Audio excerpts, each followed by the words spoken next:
சட்டமன்ற மாமன்றத்திலே சட்டப்பேரவை தலைவருடைய உத்தரவின் பேரிலே பெரும்பான்மை நிரூபிக்கின்ற தீர்மானத்தை கொண்டு வருகின்ற பொழுது இப்பொழுகின்ற முதலமைச்சர் அன்றைக்கு எதிர்க்கட்சி தலைவராக இருந்தார். அவரும் அவரோடு சேர்ந்த சட்டமன்ற உறுப்பினர்களும் எப்படி நடந்து கொண்டார் என்பது தொலைக்காட்சியின் வாயிலாக நாம் அத்தனை பேரும் பார்த்தீர்கள். உங்களுடைய ஆதரவால் சட்டமன்ற உறுப்பினருடைய ஆதரவால் நான் முதலமைச்சராக தேர்ந்தெடுக்கப்பட்டு அந்த தீர்மானத்தை நிறைவேற்றுகின்ற நிலையிலே என் மீது என்னுடைய மேஜையின் மீது ஏறி டான்ஸ் ஆடுறாங்க திமுக எம்எல்ஏ.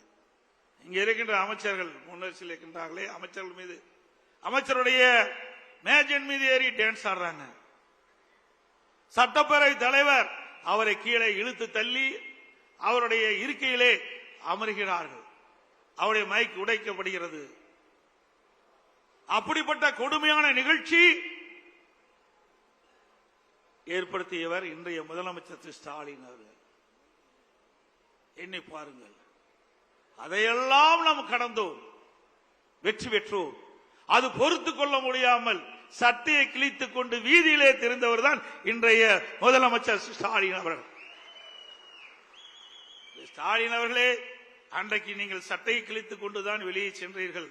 ஆனால் அடுத்த ஆண்டு நடைபெறுகின்ற சட்டமன்ற பொதுத் தேர்தலில் அனைத்து இந்திய அண்ணா திராவிட முன்னேற்ற கழக தலைமையிலே அமைக்கப்படுகின்ற கூட்டணி பெரும்பான்மையான இடங்களிலே வெற்றி பெற்று அனைத்து இந்திய அண்ணா திராவிட முன்னேற்ற கழகம் தனி பெரும்பான்மையோடு ஆட்சி அமைக்கும். அப்பொழுது எந்த நிலையில் இருப்பீர்கள் என்று தெரியவில்லை.